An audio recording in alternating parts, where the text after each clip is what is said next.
I actually had this idea for this particular band election night of last year. And we know how that went. And I felt like, pausing the music projects that I had.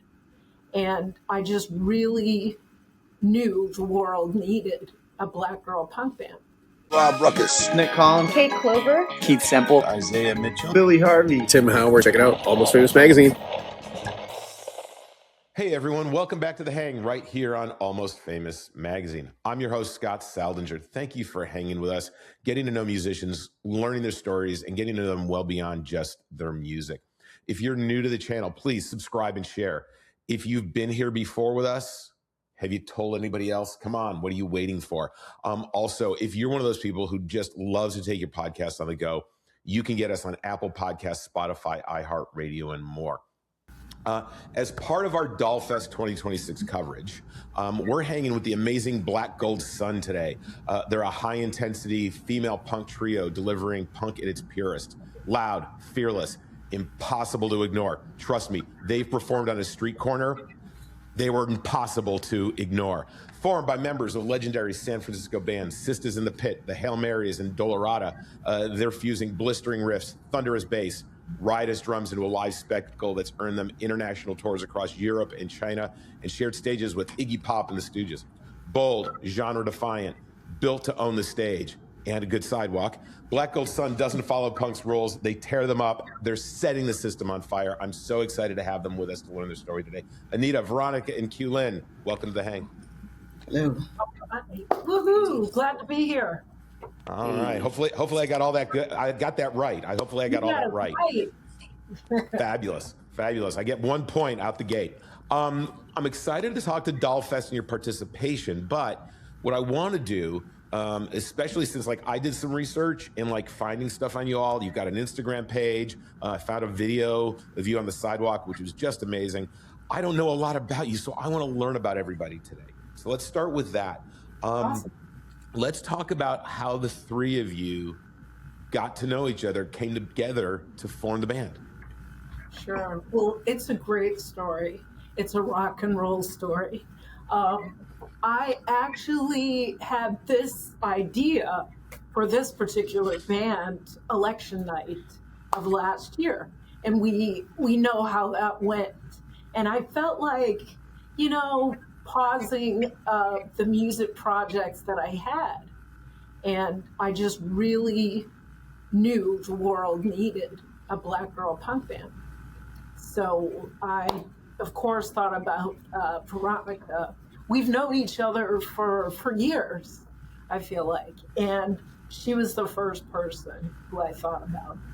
And I shot her a text and she said, she wouldn't mind, getting together and seeing what happened. And yeah, it kind of happened that way. And then, do you want to tell the Q story, Veronica? Oh, I was still going to tell my story and your story. Yeah, let's do it that way. Basically, I've shared the stage with Anita and other bands, but I've never played with Anita. So I was sort of taking a hiatus from playing. And I'd moved and all this stuff. And, I played with a bunch of bands over a bunch of years. Not that I'm all that, but I like to surround myself with really talented people.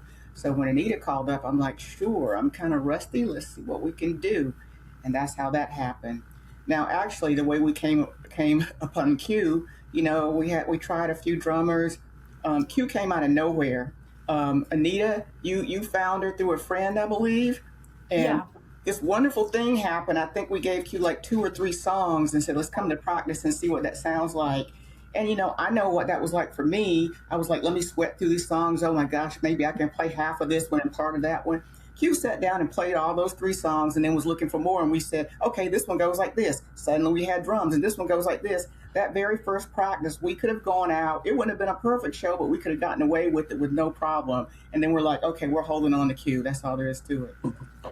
Definitely. Hey, when you find a drummer like that, you do not let them go. No. So Q, let me ask you this. I'm always fascinated with people's music stories. Tell me how your relationship with music started, And did you find music, or did music find you?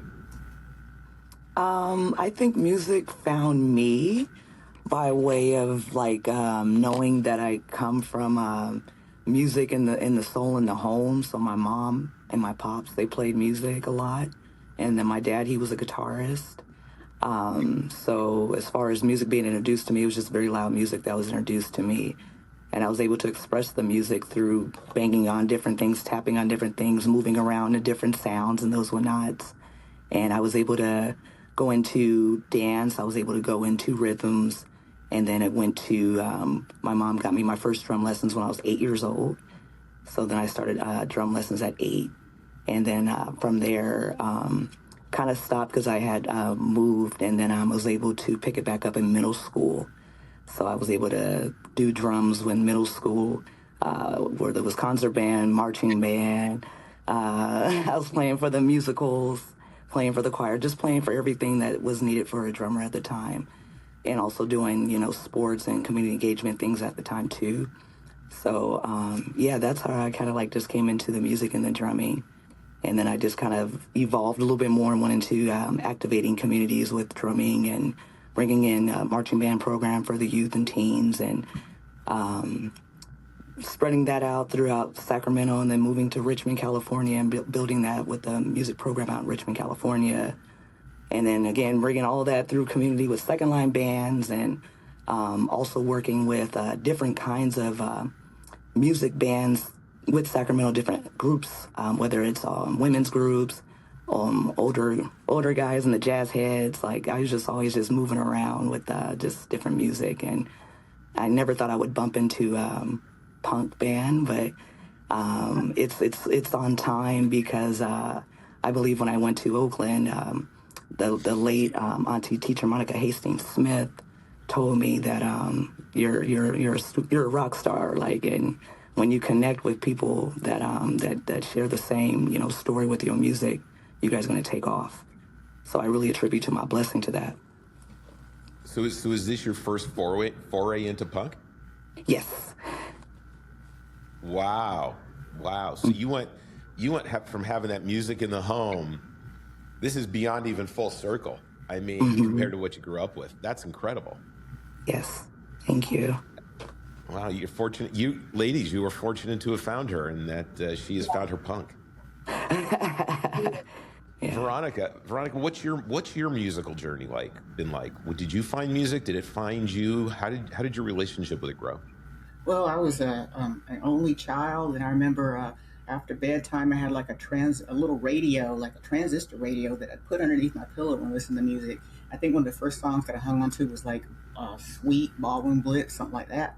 And I've always been interested in music, and I played like trumpet and French horn in the marching band and concert band. But my problem is I couldn't read music. I don't know, it just didn't stick with me. I could hear it, I learn it, and then I'm doing it. But when later on I wanted to get in a band, and I figured I could play a few chords on guitar, but I said, well, bass has 4 strings, so it's got to be easier, right? The cool thing about bass was I could listen to a song on the radio and hear the bass line, and I'm just playing, notes, not chords, and not doing anything fancy. So I was like, okay, I can play in a band now. So I tried out in a few. I think the first band was in Greensboro, North Carolina, called Bell Pro Kitty. I failed miserably. They said, you can't play at all. And I said, what am I going to do about this? So they were good friends of mine, though. So I continued to try. And then when I got out to the Bay Area, I found a band that took me on. And I got better with the band, sort of, and I just kept going. And like I said, I tried to take lessons, and once again, those like reading music and trying to learn the scales just didn't stick with me.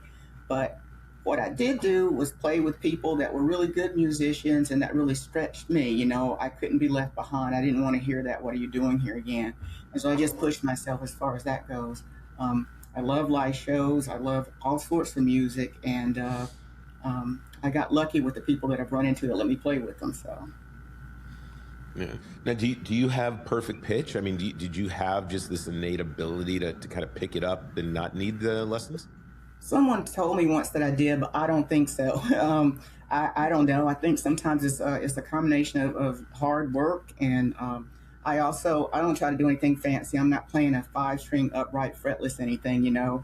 I'm just keeping it steady, and I guess I have some rhythm. So when all else fails, I keep it simple, and I try to stick with the drums, and you know, keep it memorable, I guess. Well, if you're ever in Slovenia, there's a psychobilly band called Clockwork Psycho, and she plays an upright bass with that band. Mm-hmm. Right? It's an unbelievable. So maybe that's something to graduate to on the punk scene, right? Is Yeah, punk wow. with an upright bass. I'll keep that in mind. I mean, easy to get around a big city too. I mean, come on, you just take it on the bus. Anita, how about your story? What's your journey and relationship with music been like? Sure.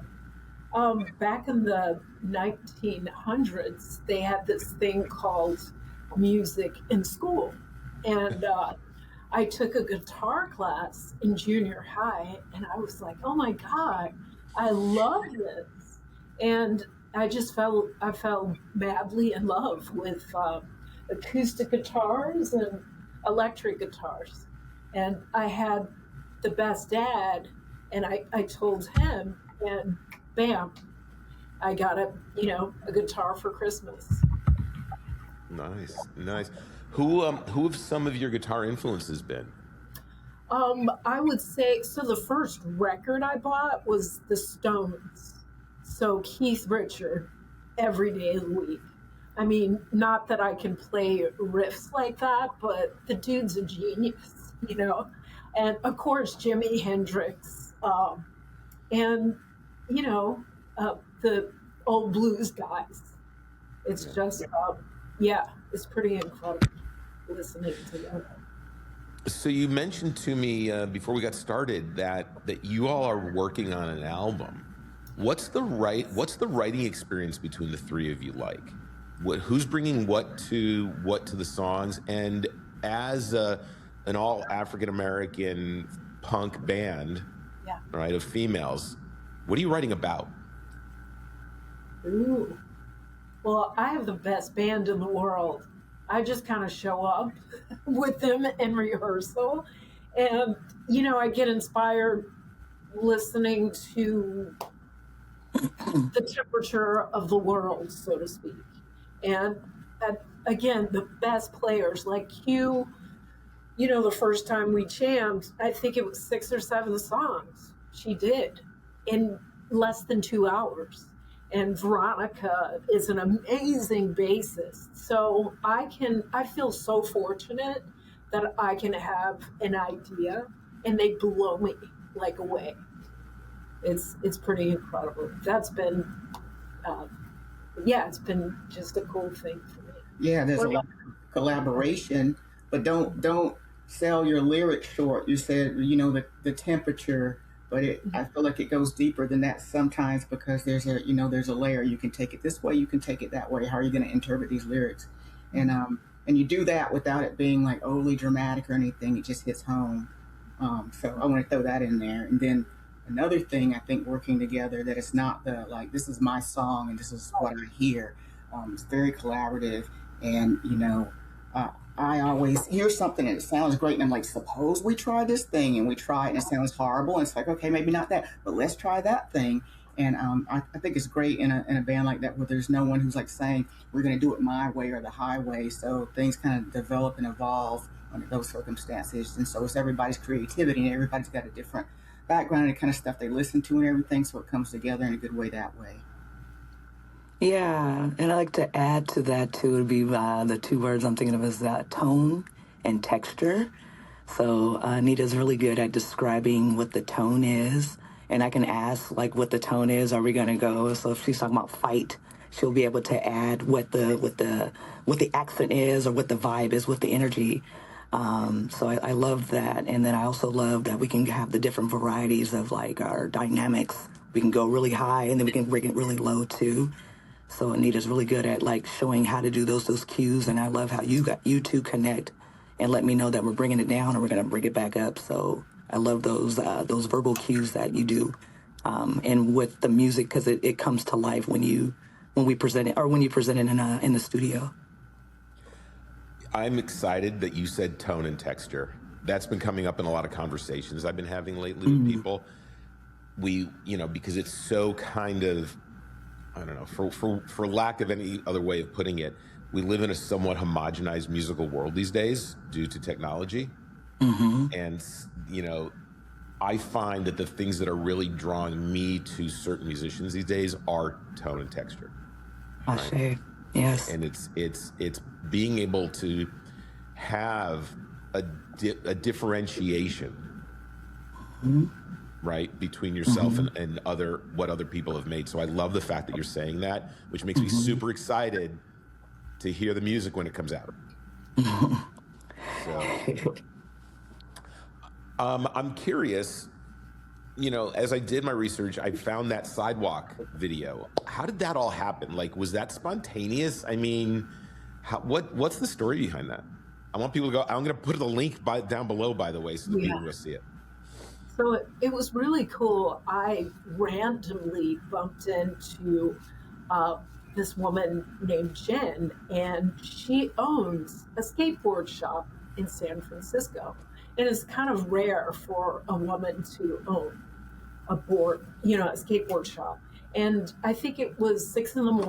We're in my neighborhood, and she just we showed up at the post office at the same time to mail actual letters. And we started talking, and she said, "Hey, I've got this skateboard shop. Are you in any bands?" And I said, "Well, as a matter of fact, I have a new punk band." And it just we got our first show out of that. And it was on the streets of San Francisco. It was, and we needed a first show. So it just kind of happened organically. And wow. And we turned it up.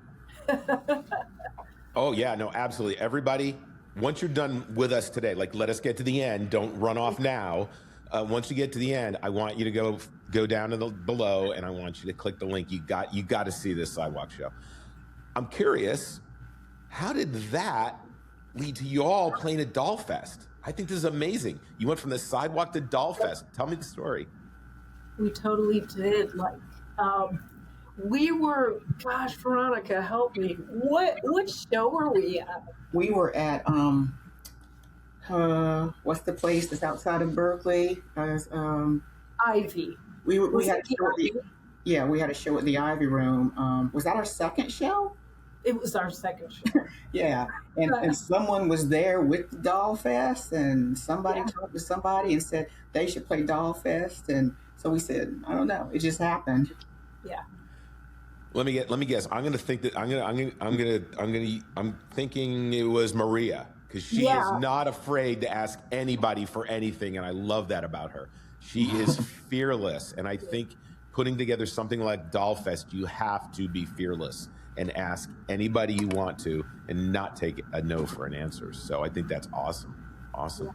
Anita, you had mentioned it earlier, and I want to kind of talk about this a little bit. You kind of got the idea after the last election to put this band together, and we do live, for the sake of anything else, in I like to say we live in a fascinating time. It's a little more positive way of looking at it. It's fascinating. Given the times that we live in and what we're going through in a very divided country, and you're now, started a punk band in a predominantly, I hate to say it, but I'm one of them, I can say it, white guy genre. I can own that one. What are your thoughts about the up and coming, burgeoning female and ethnic individuals who are making waves in punk?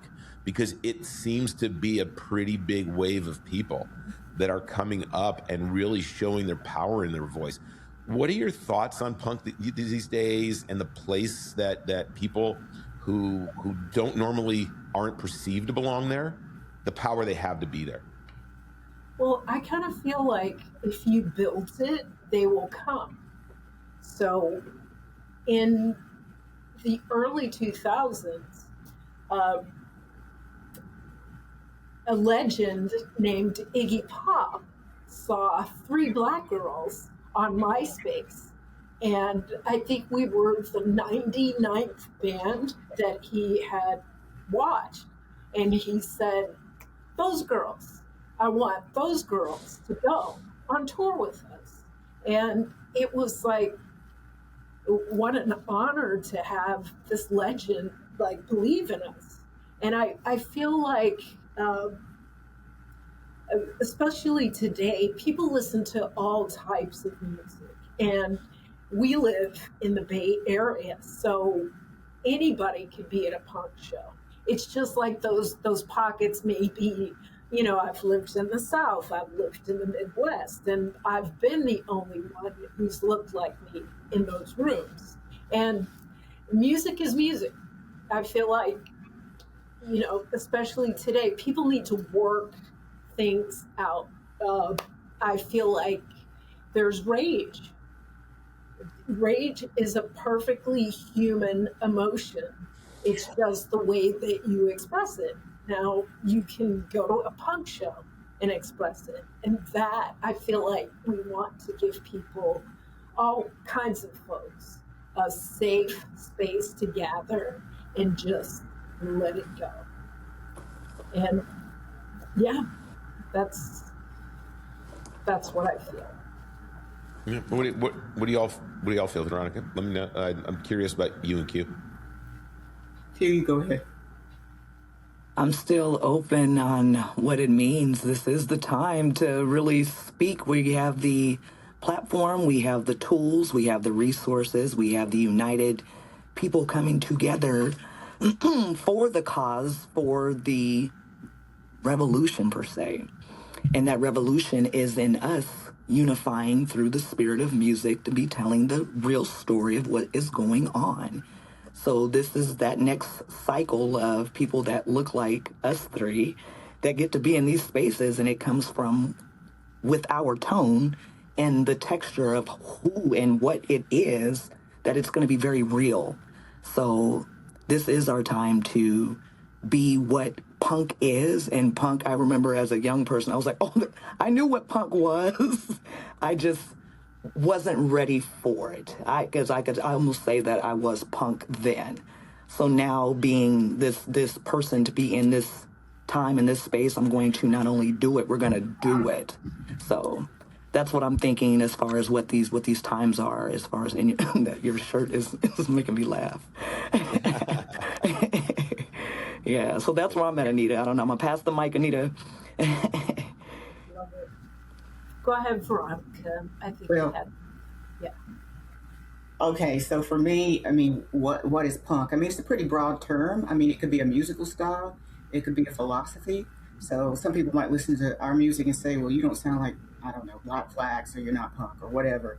But the way I look at it, punk is a place where you don't need permission. You don't have to be polished.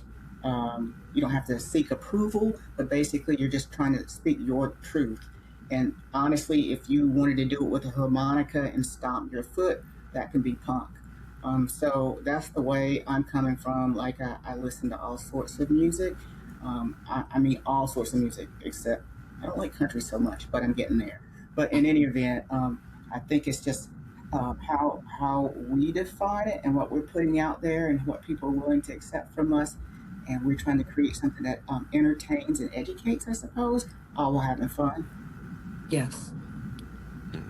Well, and fun matters. I mean, I remember, and I'm just going to put this out there because after, just seeing you on the sidewalk there in that video, I'd love to see you on you in living color on a double bill with that kind of energy. Yes. Would be absolutely fucking amazing. I'm just going to put it out there in the universe. Corey, if you're watching. Yes. You got to book these ladies. You got to get them out on the road with you, because I could, that kind of energy, from what I saw from you and what I've loved from that band, be fierce, absolutely fierce. So can I get a poster? Because you just, hold on. This is so awesome. Woohoo! Oh boy, what am I going to see here? Oh, look at that. Wow. And one signature 2 signatures, 3, Nice. 4. Just have to. What a show! Anita, I'm in awe.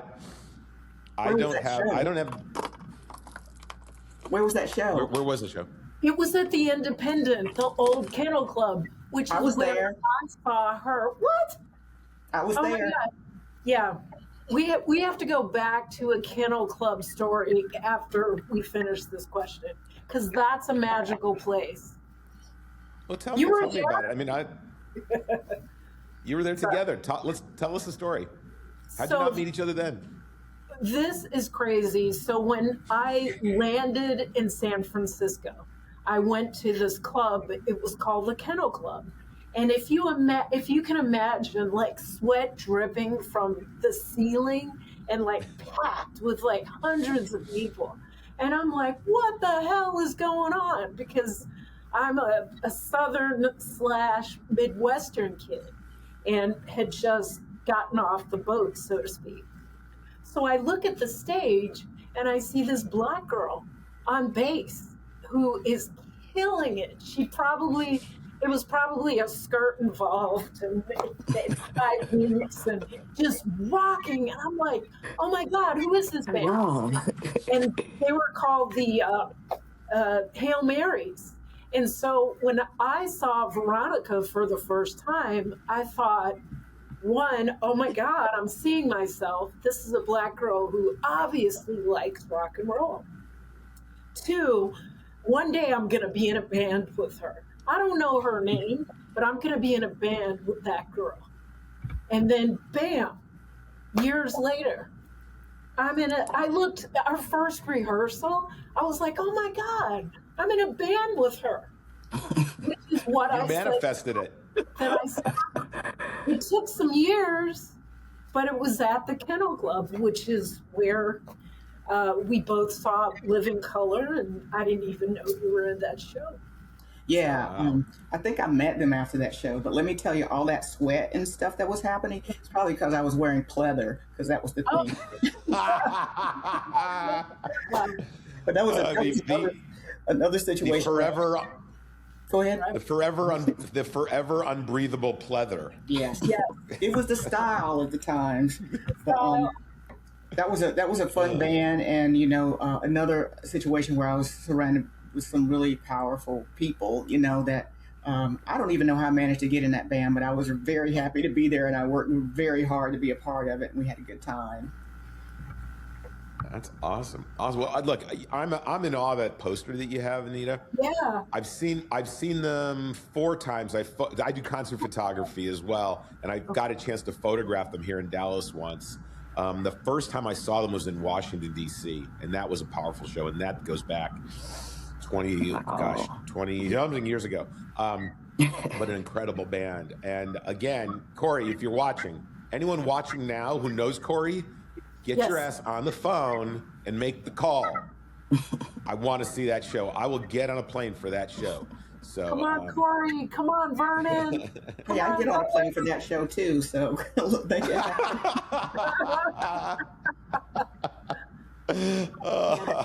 That'd be awesome. That's great. All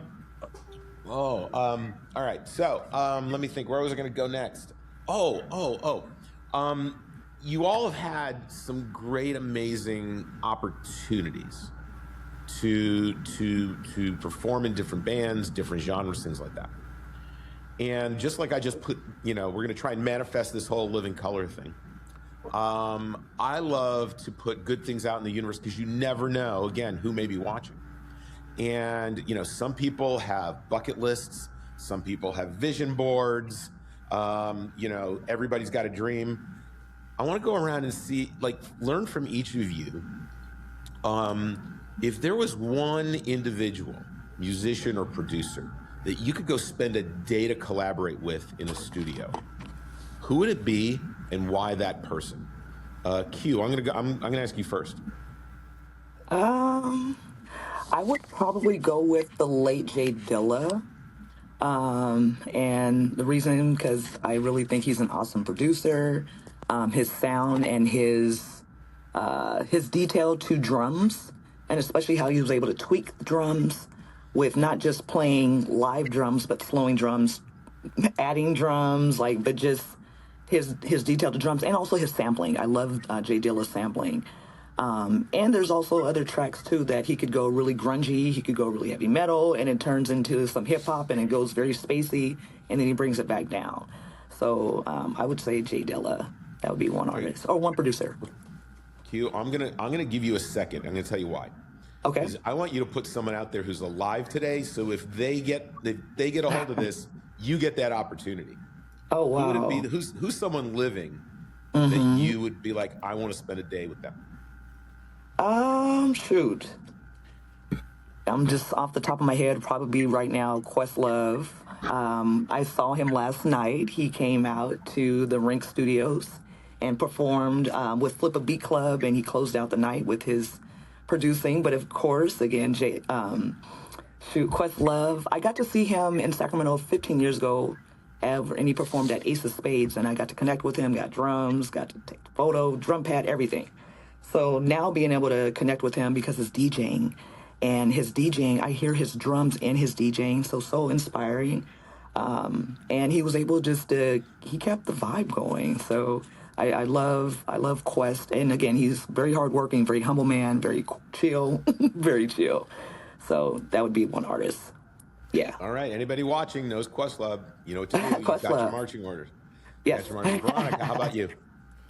So if we're going for someone who's living, then I'm going to have to go with the last show that I saw that really moved me. And actually, Anita was with me at this show. And I'm going to say Midnight Benjamin. I was amazed by that. It was immersive. She had a certain stage presence. The band, I just got wrapped up in it. I don't even know how to describe it. It was like almost like a religious experience. I mean, she's technically a Haitian priestess, so maybe it was. But that was a wonderful concert. We because Anita is bold, I am shy, believe it or not. We were able to meet her. She spoke French. Hopefully we got the point across because it was an amazing show. I'd recommend it to anyone. Midnight Benjamin. Cool. And Anita, who's yours?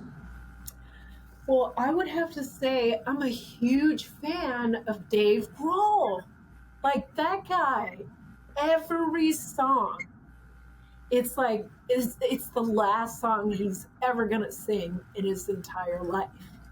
And I feel like he just gives it up.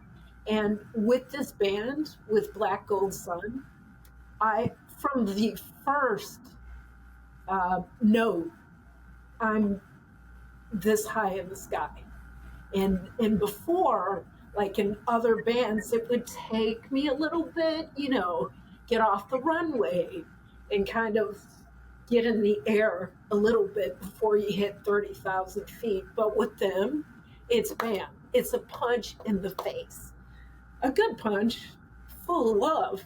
And then, I feel like Dave Grohl, I love it. I love how he writes, how he produces, the lyrics. It's this just beautiful story.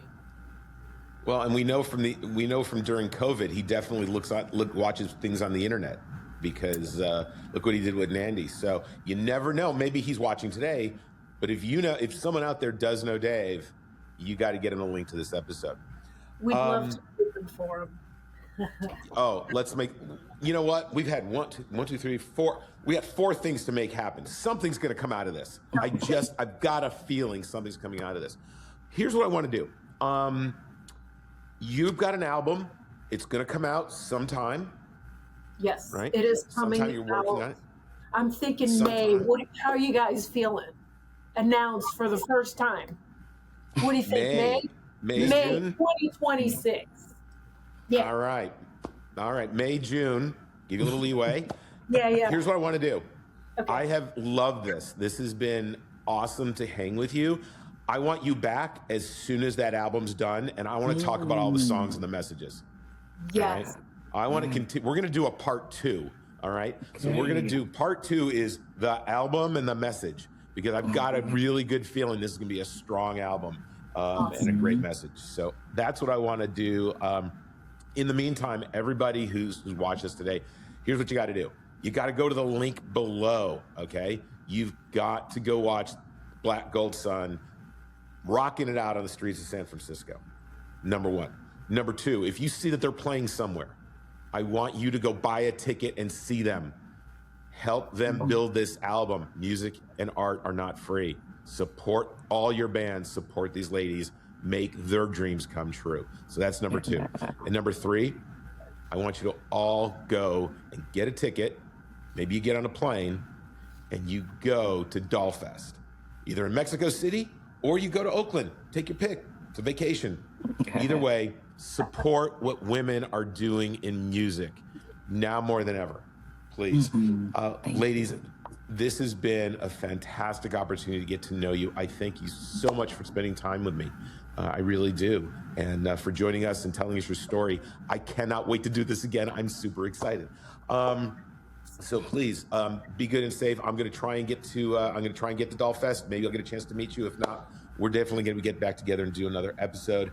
And in the meantime, everybody out there, please give yourself some love, give yourself some kindness, and give it to others. None of us are getting anywhere alone these days. We need each other, so be good to each other, and then come back for more episodes. Q, Veronica, Anita, thank you so much for joining me. It's been a pleasure. Thank you so much. We appreciate it. Thank you. Thank you, everybody.